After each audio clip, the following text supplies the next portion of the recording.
story time. This is story time. Hi, this is your girl Colleen, lady called Hone of Air Creation Derby. This is the next part of my video about my journey from Toronto back to Jamaica, my homeland.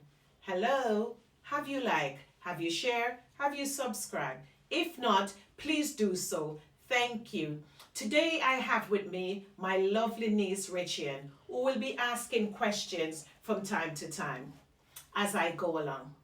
So, coming back from Pearson International, landed at Norman Manley International Airport, Kingston, Jamaica, which 15 minutes drive to my home, which is in East Kingston, Wellington Town to be exact.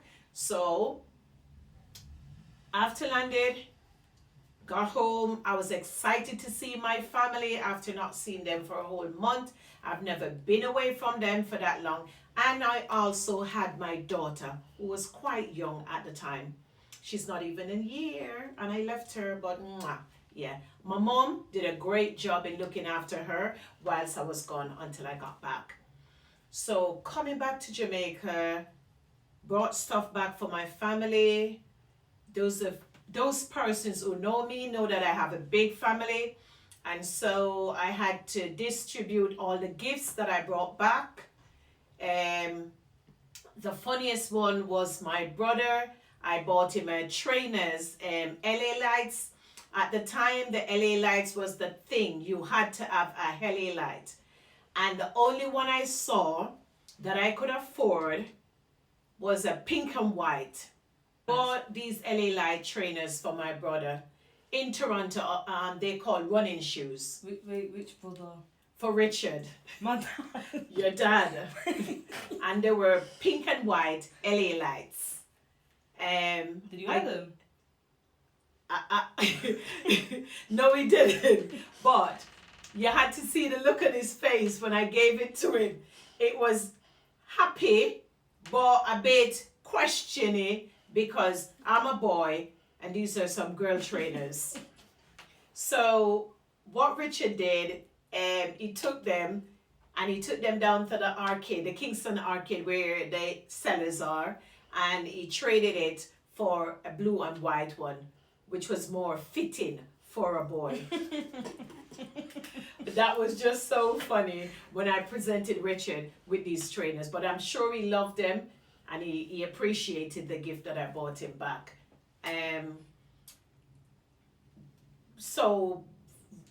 Going back to work now, after coming back, spending time with my family, telling everyone about my trip, what I did, how I enjoyed it, things I experienced that I never thought I would as a young girl, just out of the ghetto.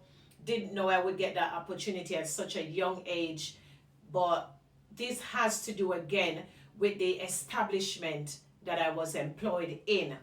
It was very high standard, the level of clientele that they had. And so out of it, I was able to get this opportunity, which has really propelled my journey into my hairdressing career and going forward and just all that, because in 1980 to get a visa was like a gold ticket. If you weren't some politicians and you just had to be up in society, as we would say. You'd have to be upper class, like normal ghetto people. You couldn't just walk into an embassy and applying for a visa and get it. That would never happen just out of the blue. So I think in my situation, God has just provided my destiny helper and just presented this lady with her badge at that time, because they weren't meant to come out in it. And I was just there to see it and to ask her. And, she assisted me and I got the opportunity, which I'm so, so grateful for. And to date, I'm still in contact with that lady 30 odd years later. She now lives in Toronto as well. But, I look back now and I think how lucky I was. I was at the right place. When I told everybody that I got a visa and I'm going to Canada, they were like, how did you get it? what did you do? What did you take to the embassy? What questions did they ask you? You know, all this type of thing. But because I was introduced by this lady, I kind of go past some steps of it. So I didn't have to go through the interview process and all that kind of thing, but I did have to present the documents required to get a visa. So it was nothing illegal or backdoor, but I just didn't have to go through the interviewing bit and all that kind of thing, you know, to get the visa. But like I said, it was like a gold ticket in the 80s for a normal person with no big qualifications or anything. I didn't own anything apart from my child and a few bits of furniture I have in my room. I don't know who remember them L-shaped whatnot, you know, and the center table as we call it, and you know the lick of figurine them, the swan and all that. That's all I owned. Yeah, and you couldn't take that to the embassy to present to say you can get a visa. If you see what I mean, that's where I'm coming from. So this going to Canada, coming back, going back to work, people started to ask questions. Obviously, of course, my co-workers, my boss, how did you enjoy your trip? What did you think of it? Okay. Was everyone asking you at work, why did you come back? Yes, at work they were all, you know, why did you come back? Why did you come back? Did you not like it? Did you have a good time? Yes, I did. But I had to come back because I had my daughter, I had my family, my friends, and my job, which I love dearly. Anyone know me? As I said, I started hairdressing from I was 10. I really look forward to coming back to that, even though Toronto was a very nice place. I had a great time. I met some lovely people. I did wanted to come back. I never thought of running away. No, I wanted to come back to my family and my daughter. Did you know, when you came back, did you know that one day you'd definitely go back there? I did. The first day I landed in Toronto, and I came out the airport and I saw the place and we were driving to my friend's house. I just thought, my gosh, this place is so beautiful. It's so clean. I could see myself living here. And I knew I was going to go back.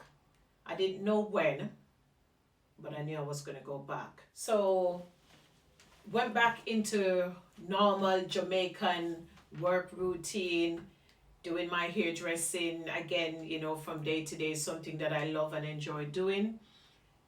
One of my co-worker, after sharing my experiences with them all, she said, I'd love to go. I'd love to visit Canada. After many months, she managed to obtain a visa also. And so she did went to Canada to visit as well. Can't remember if she stayed or she came back. I can't remember if she visited and come back on her first visit or second, but I knew she lived there afterwards, but I can't remember that bit of it, unfortunately. But it's not my story, so I don't really need to remember. I just remember my journey, how I got started and how I got to where I am now. My mom, I remember when I came home from work one evening and I was, just talking to her and saying, I hope this, and I went to that place, and she said, did you try to get a job? And I said, no, not really, I wasn't looking, but I did, walk to some hairdressers just to see what it's like, or the layout and stuff like that is. Just walk when you go in the mall, go in the street. Where I was staying was Eglinton and Keele, and on Eglinton Avenue there's like, they call it Little Jamaica, so there's lots of salons and nail shops and grocery stores and all of that on that stretch of Eglinton there. How did you feel like seeing the different hairdressers? Did you ever think that could be you one day, or? Yes, I did. As I said, as I walked, along the streets and in the mall, and you're looking at them and thinking, wow, one day I would love to be, have my own business set up, running my own thing. So yeah, the thought did come across, and I really did think seriously into it. But at the time, on my first visit, was not the time to stay, so I had to come back because I left no plans or preparation back home for my daughter most of all. So I did have to come back like that. Would I go back? Yes. So how did it feel coming back after you've been to a different foreign country? Was it easy to settle back into? Was you happy about being back, sad? A bit of both, I think. Coming back, I'm thinking, geez, I really like this place. I could live here. But then I had a young daughter at the time, not even a year old yet. So I had to come back for her, to be with her. It Holiday is different from when you live in somewhere. So it's a holiday. When you go for a short period of time, you're gonna come back to your reality. So it wasn't that bad. I was just more excited and happy that I've even had the opportunity to go. So coming back was a little bit sad because you're leaving all that niceness behind to come back to your normal, Jamaica lifestyle every day kind of thing. But it was all right.